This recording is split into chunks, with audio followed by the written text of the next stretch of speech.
വാർത്തകൾ വിശദമായി. സംസ്ഥാനത്ത് 60 4 സ്റ്റാർ 3 സ്റ്റാർ ഹോട്ടലുകൾ കൂടി ഒരു വർഷത്തിനുള്ളിൽ പഞ്ചനക്ഷത്ര പദവിയിലേക്ക് ഉയർന്ന് ബാർ ലൈസൻസ് കരസ്ഥമാക്കാനൊരുങ്ങുന്നു. ഇതോടെ സംസ്ഥാനത്തെ പഞ്ചനക്ഷത്ര ബാറുകളുടെ എണ്ണം 90ലേക്ക് ഉയരും. ഇന്ത്യയിൽ ഏറ്റവും കൂടുതൽ പഞ്ചനക്ഷത്ര ബാറുകളുള്ള സംസ്ഥാനമാകാനൊരുങ്ങുകയാണ് കേരളം. UDF സർക്കാരിന്റെ മദ്യനയത്തിന്റെ ചൂടുപിടിച്ചാണ് കേരളത്തിൽ പഞ്ചനക്ഷത്ര ബാറുകൾ കൂണുപോലെ മുളച്ചുപോകുന്നത്. 5 സ്റ്റാർ പദവിയുള്ള ഹോട്ടലുകൾക്ക് ബാർ ആകാമെന്നാണ് സംസ്ഥാന സർക്കാരിന്റെ മദ്യനയം. ഇനി സർക്കാർ നിരസിച്ചാൽ പോലും ബാറുടമകൾക്ക് സർക്കാരിന്റെ തന്നെ മദ്യനയം ചൂണ്ടിക്കാട്ടി കോടതിയിൽ നിന്ന് അനുകൂല ഉത്തരവ് നേടാനുമാകും. ഒരു വർഷത്തിനുള്ളിൽ ഇത്തരത്തിൽ 60 പഞ്ചനക്ഷത്ര ബാറുകളാണ് നിലവിൽ വരുന്നത്. ഇതോടെ സംസ്ഥാനത്തെ പഞ്ചനക്ഷത്ര ബാറുകളുടെ എണ്ണം 90 ആകും. 47 3 സ്റ്റാർ 4 സ്റ്റാർ ഹോട്ടലുകളാണ് പുതുക്കിപ്പണിത് ലൈസൻസിനായി തയ്യാറെടുക്കുന്നത്. ഒപ്പം 13 പുതിയ ഹോട്ടലുകളും. ലൈസൻസിനായി ഒരു കൊല്ലത്തിനുള്ളിൽ അപേക്ഷ നൽകും. സമ്പൂർണ്ണ മദ്യനിരോധനം വാഗ്ദാനം ചെയ്ത് UDF സർക്കാർ കൊണ്ടുവന്ന മദ്യനയം സംസ്ഥാനത്തെ സമ്പൂർണ്ണ മദ്യവൽക്കരണത്തിലേക്കാണ് നയിക്കുന്നത്. ലോക്കൽ ബാറുകളിൽ കുടിക്കുന്നവർ വലിയ വില കൊടുത്ത് പഞ്ചനക്ഷത്ര ബാറുകളിൽ കുടിക്കേണ്ടി വരുമെന്ന് മാത്രം. അതേസമയം മദ്യനയം പൊളിച്ചെഴുതിയാലേ പ്രതിസന്ധി പരിഹരിക്കാനാവൂവെന്ന് കോൺഗ്രസ് നേതാവ് TN പ്രതാപൻ പറഞ്ഞു. UDF ഗവൺമെന്റ് നിലവിലുള്ള മദ്യനയത്തിൽ 5 സ്റ്റാർ ഹോട്ടലുകൾക്ക് ബാറുകൾ അനുവദിക്കാം എന്നുള്ളത് പുനരാലോചനയ്ക്ക് വിധേയമാക്കേണ്ട സമയമായി. പുതിയ നയം വേണം. ആ നയത്തിൽ ഒരു കാരണവശാലും 5 സ്റ്റാർ ഹോട്ടലുകൾക്ക് കൂടി ഇനി കേരളത്തിൽ ബാറുകൾ അനുവദിക്കില്ല എന്ന് തീരുമാനമെടുക്കണം. News bureau, Thiruvananthapuram. പുതിയ 8 ബാറുകൾ അനുവദിച്ച സർക്കാർ നടപടിക്കെതിരെ UDF യോഗത്തിൽ സുധീരന്റെയും കുഞ്ഞാലിക്കുട്ടിയുടെയും വിമർശനം. ബാറുകൾ അനുവദിച്ചത് തെരഞ്ഞെടുപ്പിൽ മേൽക്കൈ നഷ്ടപ്പെടുത്തിയെന്ന് സുധീരൻ. തെരഞ്ഞെടുപ്പ് സമയത്ത് ബാറുകൾ അനുവദിച്ചത് ഉചിതമായില്ലെന്ന് കുഞ്ഞാലിക്കുട്ടി. അനുവദിച്ചവ പൂട്ടാനാകില്ലെന്ന് മുഖ്യമന്ത്രിയും നിലപാടെടുത്തു. എല്ലാവർക്കും ഭക്ഷണം, വീട്, ആരോഗ്യമെന്ന പ്രഖ്യാപനത്തോടെ UDF പ്രകടന പത്രിക പുറത്തിറക്കി. പ്രകടന പത്രിക പുറത്തിറക്കാൻ ചേർന്ന UDF യോഗത്തിലാണ് പുതിയ 8 ബാറുകൾ അനുവദിച്ചതിൽ ലീഗും സുധീരനും അതൃപ്തി അറിയിച്ചത്. വലിയ വിവാദമുയർന്നതോടെയായിരുന്നു വിഷയം ചർച്ചയ്ക്കെടുത്തത്. തെരഞ്ഞെടുപ്പിലെ മേൽക്കൈ നഷ്ടപ്പെടുത്തുന്ന തീരുമാനമാണ് ഉണ്ടായതെന്ന് VM സുധീരൻ നിലപാടെടുത്തു. സുധീരനോട് യോജിച്ച PK കുഞ്ഞാലിക്കുട്ടി വ്യവസ്ഥകൾ കർക്കശമാക്കണമെന്നാവശ്യപ്പെട്ടു. തെരഞ്ഞെടുപ്പ് സമയത്ത് പുതിയ ബാറുകൾ അനുവദിച്ചത് ഉചിതമായില്ലെന്നും കുഞ്ഞാലിക്കുട്ടി പറഞ്ഞു. മദ്യനയത്തിനുള്ളിൽ നിന്നാണ് പുതിയ ബാർ ലൈസൻസ് എന്നായിരുന്നു മുഖ്യമന്ത്രിയുടെ വിശദീകരണം. അനുവദിച്ചവ പൂട്ടില്ല, പുതിയവ അനുവദിക്കില്ലെന്നും മുഖ്യമന്ത്രി പറഞ്ഞു. അതിപ്പം തീരുമാനിക്കാൻ ആവശ്യമായ നിയന്ത്രണങ്ങൾ ഏർപ്പെടുത്തുകയാണ്. കാരണം നമ്മൾ ഈ 5 സ്റ്റാർ കൊടുക്കാൻ തീരുമാനിക്കുന്ന ഒരു സാഹചര്യമൊന്നും തന്നെ ടൂറിസം പ്രാധാന്യവുമായിട്ട് ഉൾക്കൊണ്ടുകൊണ്ടാണ്. അപ്പം അതുമെല്ലാം ഉൾക്കൊണ്ടുകൊണ്ടുള്ള കർശനമായ നിയന്ത്രണങ്ങൾ ഉണ്ടാകും.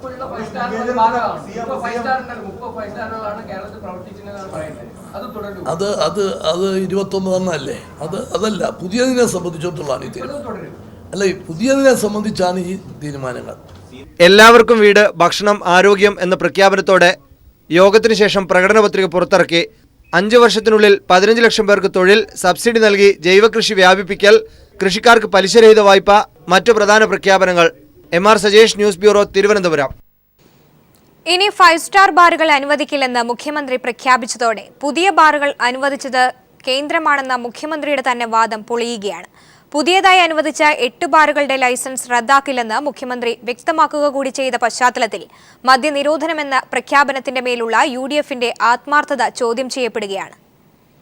8 പുതിയ ബാറുകൾ രഹസ്യമായി അനുവദിച്ചത് വാർത്തയായ പശ്ചാത്തലത്തിൽ മുഖ്യമന്ത്രി കഴിഞ്ഞ ദിവസം മാധ്യമങ്ങളെ കണ്ടിരുന്നു.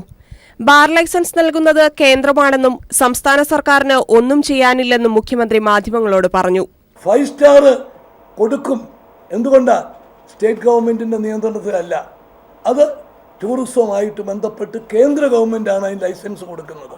5 സ്റ്റാർ നമ്മുടെ നയത്തിന്റെ ഭാഗമാണ്. എന്നാൽ ഇന്ന് മുഖ്യമന്ത്രി പറഞ്ഞത് ഇനി 5 സ്റ്റാർ ബാറുകൾക്ക് ലൈസൻസ് നൽകില്ലെന്നാണ്. ഇതിനർത്ഥം സംസ്ഥാന സർക്കാരിന് ലൈസൻസ് കാര്യത്തിൽ ഇടപെടാമെന്നാണ്. UDFന്റെ മദ്യനയത്തിലെ ഇരട്ടത്താപ്പാണ് ഇത് വ്യക്തമാക്കുന്നത്.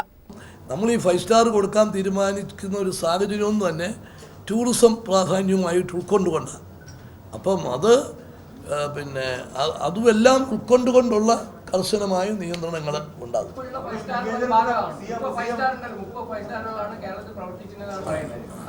അത് 21 അല്ലേ? അതല്ല, പുതിയതിനെ സംബന്ധിച്ചിടത്തോളാണ് ഈ തീരുമാനം. അല്ല, ഈ പുതിയതിനെ സംബന്ധിച്ചാണ് ഈ തീരുമാനങ്ങൾ. 5 സ്റ്റാർ ഹോട്ടലുകൾക്ക് ബാർ അനുവദിക്കാമെന്നത് സംസ്ഥാന സർക്കാരിന്റെ പ്രഖ്യാപിത നയമാണ്. ഈ നയം ചൂണ്ടിക്കാട്ടി 5 സ്റ്റാർ ഹോട്ടലുകൾ കോടതികളിൽ നിന്ന് ബാർ ലൈസൻസ് കരസ്ഥമാക്കിയിട്ടുമുണ്ട്. ഈ പശ്ചാത്തലത്തിൽ സംസ്ഥാന സർക്കാർ അനുവാദം നൽകിയില്ലെങ്കിലും ബാർ ലൈസൻസ് ഉറപ്പിക്കാൻ ബാർ ഉടമകൾക്കാകും. മദ്യനയത്തിലെ ഈ മനഃപൂർവമായ വീഴ്ച തന്നെയാണ് ബാർ ഉടമകൾക്ക് കൂട്ടാവുന്നത്. മദ്യനയത്തിൽ UDFന് ആത്മാർത്ഥതയില്ലെന്നാണ് ഈ സംഭവവികാസങ്ങൾ തെളിയിക്കുന്നത്. News desk people TV. UDFന്റെ മദ്യനയം കാപട്യമാണെന്ന് പിണറായി വിജയൻ പറഞ്ഞു. മദ്യനിരോധനമല്ല, മദ്യവർജനമാണ് LDFന്റെ നയം. UDFന്റെ മദ്യനയം മൂലം മദ്യം ഒഴുകുകയാണെന്നും പിണറായി പറഞ്ഞു. കഴിഞ്ഞ 5 വർഷത്തെ UDF ഭരണത്തിൽ കേരളത്തിലെ വിവിധ മേഖലകളിലുണ്ടായ തകർച്ച അക്കമിട്ട് ചൂണ്ടിക്കാട്ടിയാണ് CPM പോളിറ്റ് ബ്യൂറോ അംഗം പിണറായി വിജയൻ തിരുവനന്തപുരം പ്രസ് ക്ലബിന്റെ മുഖാമുഖം പരിപാടിയിൽ സംസാരിച്ചു തുടങ്ങിയത്. UDF ഭരണത്തിൽ സഹികെട്ട കക്ഷി രാഷ്ട്രീയ ഭേദമന്യേയുള്ള സാധാരണക്കാർ പ്രതികാരം ചെയ്യാനുള്ള അവസരമായി ഈ തെരഞ്ഞെടുപ്പിനെ കാണുന്നുവെന്നും പിണറായി വിജയൻ പറഞ്ഞു. മദ്യനയത്തിൽ കോൺഗ്രസിനെ പോലെ കാപട്യ നയം ഇടതുമുന്നണിക്കില്ലെന്ന് പറഞ്ഞ പിണറായി വിജയൻ LDFന്റെ മദ്യനയം ആവർത്തിച്ചു വ്യക്തമാക്കി. ഞങ്ങൾ മദ്യനിരോധനത്തിന് ഇല്ലല്ലോ, പിന്നെ ഒരു ടാർഗറ്റ് ഡേറ്റിൻ്റെ പ്രശ്നമേ വരുന്നില്ലല്ലോ. ഞാൻ പറഞ്ഞില്ലേ, ഞങ്ങൾക്ക് അങ്ങനത്തെ ഒരു കാപട്യ നിലപാടില്ല. 2023 അല്ല, ഇനി ഈ സഹസ്രാബ്ദം തന്നെ പൂർത്തിയായാലും കോൺഗ്രസ് ഉണ്ടാകുമെന്നുള്ളത് പറയാൻ പറ്റില്ല. കോൺഗ്രസ്സിന് അങ്ങനെയൊരു നിലപാടില്ല, അതെല്ലാവർക്കും അറിയാലോ. അതൊക്കെ ആളുകളെ പറഞ്ഞ് പറ്റിക്കുന്നതിന് വേണ്ടി എടുക്കുന്ന നിലപാട് മാത്രമാണെന്ന് എല്ലാവർക്കും അറിയാവുന്നത്. പശ്ചിമബംഗാളിൽ കോൺഗ്രസിനെ പിന്തുണയ്ക്കുന്ന നയം CPM സ്വീകരിച്ചിട്ടില്ല. തൃണമൂൽ കോൺഗ്രസിന്റെ ഭീകരവാഴ്ച അവസാനിപ്പിക്കണമെന്നാഗ്രഹിക്കുന്ന ജനാധിപത്യ വിശ്വാസികളോട് CPM യോജിക്കുന്നുവെന്നും പിണറായി വിജയൻ അഭിപ്രായപ്പെട്ടു. BJP BDJS ബന്ധത്തെക്കുറിച്ചുള്ള ചോദ്യത്തിന് പിണറായിയുടെ പ്രതികരണം ഇങ്ങനെ: ശ്രീനാരായണീയർ ഏത് കണ്ടിട്ടാണ് RSSന്റെ കൂടെ പോകേണ്ടത്? RSS പറയുന്നു സംവരണമേ ഇല്ല എന്ന്. നരേന്ദ്രമോദി പറയുന്നതനുസരിച്ചാണെങ്കിൽ പിന്നോക്ക വിഭാഗത്തിന് സംവരണമേ ഇല്ല. SNDPയിൽ അണിനിരുന്നവരാണെങ്കിൽ എല്ലാവരും, വെള്ളാപ്പള്ളി നടേശനെ പോലുള്ള അപൂർവം ചിലരൊഴികെ ബാക്കി മുഴുവൻ പേരും സംവരണത്തിന് അർഹരാണ്.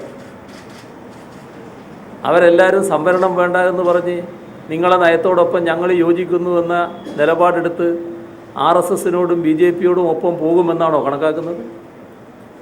അപ്പോൾ ഒരു പ്രത്യേകതയും പ്രത്യാഘാതവും ഇതിൻ്റെ ഭാഗമായി സംഭവിക്കാനില്ല. അതൊരു മോഹം എന്ന് മാത്രമേ ഉള്ളൂ. കരിഞ്ഞു പോകുന്ന മോഹമായി കണക്കാക്കിയാൽ മതി. കോൺഗ്രസ് ജീർണിച്ചു തുടങ്ങി. ഈ തെരഞ്ഞെടുപ്പിൽ LDFന് 100-ലധികം സീറ്റുകൾ ലഭിക്കുമെന്നും പിണറായി വിജയൻ കൂട്ടിച്ചേർത്തു. News bureau, Thiruvananthapuram. സർക്കാരിന്റെ മദ്യനയത്തിൽ പൊളിച്ചെഴുത്ത് വേണമെന്ന് TN പ്രതാപൻ പറഞ്ഞു. ഇനിയൊരു 5 സ്റ്റാർ പോലും തുറക്കില്ലെന്ന് ഉറപ്പുവേണമെന്നും TN പ്രതാപൻ പ്രതികരിച്ചു. UDF ഗവൺമെന്റ് നിലവിലുള്ള മദ്യനയത്തിൽ 5 സ്റ്റാർ ഹോട്ടലുകൾക്ക് ബാറുകൾ അനുവദിക്കാം എന്നുള്ളത് പുനരാലോചനയ്ക്ക് വിധേയമാക്കേണ്ട സമയമായി. പുതിയ നയം വേണം. ആ നയത്തിൽ ഒരു കാരണവശാലും 5 സ്റ്റാർ ഹോട്ടലുകൾക്ക് കൂടി ഇനി കേരളത്തിൽ ബാറുകൾ അനുവദിക്കില്ല എന്ന് തീരുമാനമെടുക്കണം. ആ തീരുമാനമെടുക്കാനുള്ള ആലോചനയാണ് UDF നടത്തിക്കൊണ്ടിരിക്കുന്നത്.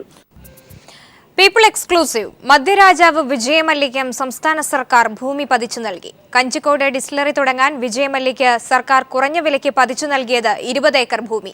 ഈ ഇടപാടിലൂടെ ഖജനാവിന് നഷ്ടമായത് 65 കോടിയോളം രൂപ. വിഷയം പരിശോധിക്കുമെന്ന് മുഖ്യമന്ത്രി ഉമ്മൻചാണ്ടി പറഞ്ഞു. ബ്രീവറീസ് എന്ന കമ്പനിക്കാണ് 20 ഏക്കർ ഭൂമി പതിച്ചു നൽകിയത്. പ്രദേശത്ത് സെന്റിന് 3 ലക്ഷം മുതൽ 5 ലക്ഷം വരെ വില ഉണ്ടെന്നിരിക്കെയാണ് കേവലം 70,000 രൂപയ്ക്ക് മല്ലിക്ക് നൽകിയത്. ഇടപാടിലൂടെ ഖജനാവിന് 65 കോടി രൂപയുടെ നഷ്ടമാണ് ഉണ്ടായിരിക്കുന്നത്. മല്ലിയുമായുള്ള ഇടപാടിന് പിന്നിൽ കോടികളുടെ അഴിമതി നടന്നതായും സൂചനയുണ്ട്. സമ്പൂർണ്ണ മദ്യനിരോധനം സംസ്ഥാനത്ത് നടപ്പാക്കും എന്നാവർത്തിക്കുമ്പോൾ വിജയമല്യയെപ്പോലുള്ളവർക്ക് ഡിസ്റ്റിലറി തുടങ്ങാൻ സൗകര്യമൊരുക്കുകയാണ് സർക്കാർ. ആദിവാസികൾ ഉൾപ്പെടെ ആയിരങ്ങൾക്ക് 1 സെന്റ് ഭൂമി പതിച്ചു നൽകാൻ സർക്കാർ നിലപാട് സ്വീകരിക്കാത്തപ്പോഴും മദ്യവ്യവസായത്തിന് കുറഞ്ഞ വിലയ്ക്ക് ഭൂമി നൽകുന്നു എന്ന വസ്തുത കൂടിയാണ് ഇപ്പോൾ പുറത്തുവരുന്നത്. 10,000 കോടിയോളം രൂപ വിവിധ ബാങ്കുകളിൽ നിന്ന് കടമെടുത്ത് രാജ്യം വിട്ട വ്യക്തി കൂടിയാണ് വിജയമല്യ. അതേസമയം വിജയമല്യയ്ക്ക് ഭൂമി നൽകിയ കാര്യം തനിക്ക് അറിയില്ലെന്ന് മുഖ്യമന്ത്രി പ്രതികരിച്ചു. മാധ്യമങ്ങളിലൂടെ കണ്ട വാർത്ത മാത്രമേ തനിക്ക് അറിയൂവെന്നും മുഖ്യമന്ത്രി പറഞ്ഞു. ഇപ്പം ഈ മീഡിയയിൽ കണ്ടതേ അറിയൂ. ഞങ്ങൾ അത് അന്വേഷിക്കുന്നുണ്ട്. അതെങ്ങനെ എന്നുള്ളത് പരിശോധിക്കും. അത് നോക്കും. KG ദിനകർ, തിരുവനന്തപുരം. പാവങ്ങൾക്ക് ഭൂമി കൊടുക്കാനില്ലാത്തപ്പോഴാണ് സർക്കാർ വിജയമല്യയ്ക്ക് ഭൂമിദാനം നടത്തുന്നതെന്ന് കോടിയേരി ബാലകൃഷ്ണൻ പറഞ്ഞു. LDF അധികാരത്തിൽ വന്നാൽ ഈ ഭൂമിദാനം പുനഃപരിശോധിക്കും. LDF 3 അക്ക സംഖ്യയുടെ ഭൂരിപക്ഷത്തിൽ അധികാരത്തിൽ വരുമെന്നും കോടിയേരി പറഞ്ഞു. ഈ കേരളത്തിലെ UDF സർക്കാർ അവരുടെ ഏറ്റവും ആദ്യത്തെ പരിഗണന കോർപ്പറേറ്റുകൾക്ക് ഭൂമി കൊടുക്കുക എന്നുള്ളതാണ്. UB ഗ്രൂപ്പിന് 20 ഏക്കർ ഭൂമി കൊടുത്തു എന്നുള്ള വാർത്ത ഇപ്പോൾ പുറത്തു വന്നു കഴിഞ്ഞിരിക്കുകയാണ്. ഈ ഗവൺമെൻറ് കാലത്ത് ആർക്കെല്ലാമാണ് ഭൂമി കൊടുത്തത്, പതിച്ചു കൊടുത്തത്, അത് സംബന്ധിച്ച് ഒരു ധവളപത്രം പുറപ്പെടുവിക്കണം. LDF ഗവൺമെൻറ് അധികാരത്തിൽ വന്നു കഴിഞ്ഞാൽ ഈ ഭൂമി പതിച്ചു കൊടുത്ത എല്ലാ കാര്യങ്ങളെ സംബന്ധിച്ചും പുനഃപരിശോധിക്കും. മല്യയ്ക്ക് ഡിസ്റ്റിലറി തുടങ്ങാൻ സർക്കാർ ഭൂമി അനുവദിച്ചത് തെറ്റെന്ന് CPIM പോളിറ്റ് ബ്യൂറോ അംഗം MA ബേബി പറഞ്ഞു. നടപടി സർക്കാർ പിൻവലിക്കണം. LDF അധികാരത്തിൽ വന്നാൽ ഭൂമി ഇടപാട് റദ്ദു ചെയ്യുമെന്നും അദ്ദേഹം പറഞ്ഞു. കാസർഗോഡ് ജില്ലയിലെ മഞ്ചേശ്വരം നിയോജക മണ്ഡലത്തിലെ കുമ്പളയിൽ നിന്നാണ് പ്രതിപക്ഷ നേതാവ് VS അച്യുതാനന്ദൻ 14 ദിവസം നീളുന്ന നിയമസഭാ തെരഞ്ഞെടുപ്പ് പ്രചാരണ പ്രവർത്തനത്തിന് തുടക്കം കുറിച്ചത്. തുളുനാടൻ മണ്ണ് VSന് അത്യാവശ്യപൂർവ്വം വരവേറ്റു. മുഴുവൻ ജില്ലകളിലും VS പ്രചാരണത്തിനെത്തുന്നുണ്ട്. പ്രായത്തിന്റെ അവശതകൾ അവഗണിച്ച് കൊടുംചൂടിൽ തളരാതെയാണ് VS പ്രചാരണ യോഗങ്ങളിൽ പങ്കെടുക്കുന്നത്. സംസ്ഥാന രാഷ്ട്രീയത്തിലെ ഏറ്റവും തലമുതിർന്ന നേതാവാണ് പ്രതിപക്ഷ നേതാവ് VS അച്യുതാനന്ദൻ. ഈ പ്രായത്തിൽ ഇത്തരമൊരു പ്രചാരണ പ്രവർത്തനത്തിൽ പങ്കാളിയാകുന്ന രാജ്യത്തെ തന്നെ അപൂർവം രാഷ്ട്രീയ നേതാക്കളിൽ ഒരാളാണ് VS. കേന്ദ്ര സർക്കാരിന്റെ വർഗീയ നയങ്ങൾക്കും UDF സർക്കാരിന്റെ ജനവിരുദ്ധ നയങ്ങൾക്കുമെതിരെ കേരള ജനത ഈ തെരഞ്ഞെടുപ്പിൽ വിധിയെഴുതുമെന്ന് VS പ്രസംഗങ്ങളിൽ ചൂണ്ടിക്കാട്ടുന്നു. പാവപ്പെട്ടവർക്ക് അമിതമായ വില നൽകി അരിയോ പഞ്ചസാരയോ മറ്റ് സാധനങ്ങളോ വാങ്ങി കുടുംബജീവിതം നടത്താൻ കഴിയുന്നില്ല. പക്ഷേ അധികാരത്തിന്റെ ഗർവം ഉപയോഗിച്ച് വൻകിട പ്രമാണിമാരുടെ താല്പര്യം സംരക്ഷിക്കുവാൻ വേണ്ടിയാണ് UDF ഗവൺമെന്റും അതേപോലുള്ള BJP ഗവൺമെന്റുകളുമെല്ലാം തന്നെ തങ്ങളുടെ ഭരണ നയം രൂപപ്പെടുത്തി. വരുന്ന മെയ് മാസം 16-ാം തീയതി നടക്കുന്ന തെരഞ്ഞെടുപ്പിൽ നിങ്ങൾ ഒന്നുചേർന്ന കേരളത്തിൽ വീണ്ടും ഒരു ഇടതുപക്ഷ ജനാധിപത്യ മുന്നണിയെ അധികാരത്തിൽ കൊണ്ടുവന്നാൽ ഈ വാഗ്ദാനം മുൻകാലങ്ങളിലെ പോലെ തദനുസാരമായി അന്തസ്സായി നടപ്പിലാക്കുന്നത് നിങ്ങൾക്ക് മനസ്സിലാക്കാൻ കഴിയും. ദിവസവും ശരാശരി 3 വീതം യോഗങ്ങളിലാണ് VSന്റെ പ്രസംഗം.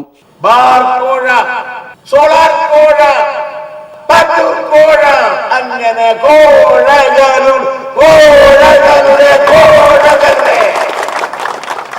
ആവർത്തനമാണ് ചാണ്ടിയുടെ ഗവൺമെന്റിന്റെ ഭരണത്തിന്റെ. LDF പ്രവർത്തകരിൽ വലിയ ആവേശമാണ് VSന്റെ പ്രചാരണം നൽകുന്നത്. ഇന്ന് പുലർച്ചെ വെസ്റ്റ് കോസ്റ്റ് എക്സ്പ്രസിന് കാസർഗോഡ് എത്തിയ VSന് CPIM ജില്ലാ സെക്രട്ടറി KP സതീഷ് ചന്ദ്രന്റെ നേതൃത്വത്തിൽ ആവേശകരമായ വരവേൽപ്പ് നൽകി. രാജ്യത്തിന്റെ അവശതകൾ മറന്ന് LDF പ്രവർത്തകർക്ക് ആവേശം പകരുവാൻ പ്രതിപക്ഷ നേതാവ് VS അച്യുതാനന്ദൻ തെരഞ്ഞെടുപ്പ് പ്രചാരണം കാസർഗോഡ് നിന്നും ആരംഭിച്ചു കഴിഞ്ഞു. ക്യാമറാമാൻ ഷൈജു ബിലാത്രിക്കൊപ്പം സണ്ണി ജോസഫ്. People exclusive. മുഖ്യമന്ത്രിക്കും മന്ത്രിമാർക്കുമെതിരായ കേസുകൾ ടോപ്പ് സീക്രട്ട് വിഭാഗത്തിലാക്കിയ ഉത്തരവ് പിൻവലിച്ചെന്ന മുഖ്യമന്ത്രിയുടെ വാദം തെറ്റ്. മുഖ്യമന്ത്രിക്കും മന്ത്രിമാർക്കുമെതിരായ കേസുകൾ ഇപ്പോഴും ടോപ്പ് സീക്രട്ട് വിഭാഗത്തിൽ തന്നെ. കഴിഞ്ഞ മാർച്ച് 22-നാണ് ഉത്തരവ് പിൻവലിക്കുന്നുവെന്ന് മുഖ്യമന്ത്രി പറഞ്ഞത്. എന്നാൽ ഈ ഏപ്രിൽ 7-ന് ലഭിച്ച വിവരാവകാശ നിയമപ്രകാരമുള്ള മറുപടി ഉത്തരവ് നിലനിൽക്കുന്നുവെന്ന് വ്യക്തമാക്കുന്നു.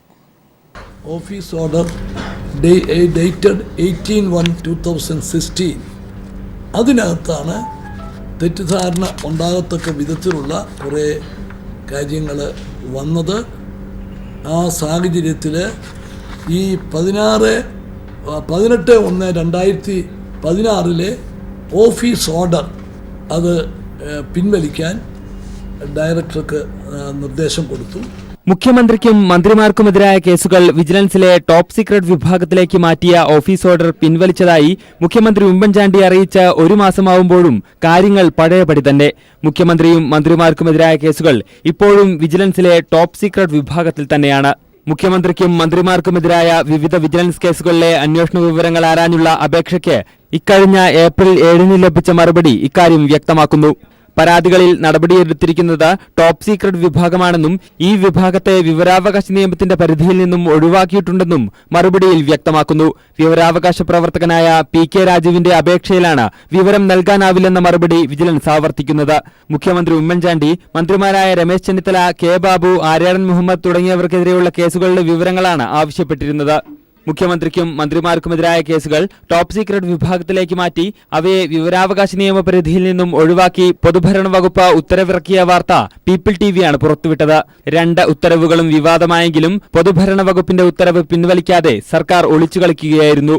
വിജിലൻസിന്റെ ഓഫീസ് ഓർഡർ പിൻവലിച്ചെന്ന മുഖ്യമന്ത്രിയുടെ വാദവും തെറ്റിദ്ധരിപ്പിക്കാനായിരുന്നുവെന്ന് ഇപ്പോൾ വ്യക്തമാവുകയാണ്.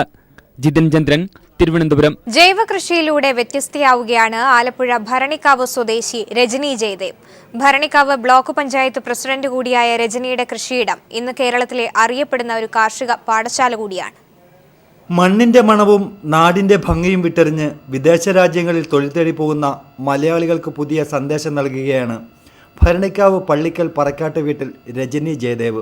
മലയാളികളുടെ സ്വപ്ന നഗരമായ ദുബായിലെ ഓയിൽ കമ്പനിയിലെ ജോലി ഉപേക്ഷിച്ചാണ് രജനി എന്ന എഞ്ചിനീയർ മണ്ണിൽ പണിയെടുക്കാൻ 4 വർഷങ്ങൾക്ക് മുൻപ് നാട്ടിൽ മടങ്ങിയെത്തിയത്. തുടക്കത്തിൽ ചില നഷ്ടങ്ങളൊക്കെ കൃഷിയിൽ ഉണ്ടായെങ്കിലും ഇതെല്ലാം അവഗണിച്ച് വാശിയോടെ ഇവർ തൻ്റെ 5 ഏക്കർ വരുന്ന ഭൂമിയിൽ കൃഷി ഇറക്കി. തക്കാളി, പയർ, വഴുതനങ്ങ, വെണ്ടയ്ക്ക തുടങ്ങി നാട്ടിൽ സുലഭമായി ലഭിക്കുന്ന പച്ചക്കറികൾ കൂടാതെ നാട്ടിൽ പച്ചപിടിക്കില്ല എന്ന് വിദഗ്ധർ വരെ വിലയിരുത്തിയ ക്യാബേജും കോളിഫ്ലവറും അടക്കം ചില മുന്തിയ ഇനം പച്ചക്കറികൾ വരെ ഇവരുടെ കൃഷിയിടത്തിൽ സുലഭമായി ലഭിക്കുന്നു. വിളവെടുക്കാൻ സമയമാകുമ്പോൾ ഭരണിക്കാവ് പഞ്ചായത്തിലെ മുഴുവൻ ജനങ്ങളും ജൈവ പച്ചക്കറി തേടി രജനിയുടെ വീട്ടിലെത്തും. അങ്ങനെ 4 വർഷത്തിനിടയിൽ രജനി നാട്ടുകാർക്ക് ഒഴിച്ചുകൂടാൻ കഴിയാത്ത ബന്ധുവായി മാറി. ജനങ്ങളിൽ ഇവരുടെ സ്വാധീനം തിരിച്ചറിഞ്ഞ പാർട്ടി ഇടതുപക്ഷ ചിന്താഗതിക്കാരിയായ രജനിയെ സ്ഥാനാർത്ഥിയാക്കാനും പിന്നെ മടിച്ചില്ല. നേതാക്കളുടെ വിശ്വാസം തെറ്റിയില്ല. വലിയ ഭൂരിപക്ഷത്തോടെ ഇവർ പഞ്ചായത്ത് ഭരണം തന്നെ പിടിച്ചെടുത്തു. എങ്കിലും പഞ്ചായത്ത് ഭരണവുമായി ഇപ്പോൾ മുന്നോട്ട് പോകുന്നെങ്കിലും തൻ്റെ ജീവനായ കൃഷി ഉപേക്ഷിക്കാൻ ഇവർ ഇപ്പോഴും തയ്യാറല്ല. Shajahan, news bureau, Alappuzha. South Indian US chamber of കൊമേഴ്സിന്റെ അംബാസഡറായി ബോബി ചെമ്മണ്ണൂരിനെ തെരഞ്ഞെടുത്തു. ബോബി ചെമ്മണ്ണൂരിനെ അമേരിക്കയിലെ ഹൂസ്റ്റണിൽ വെച്ച് ആദരിച്ചു.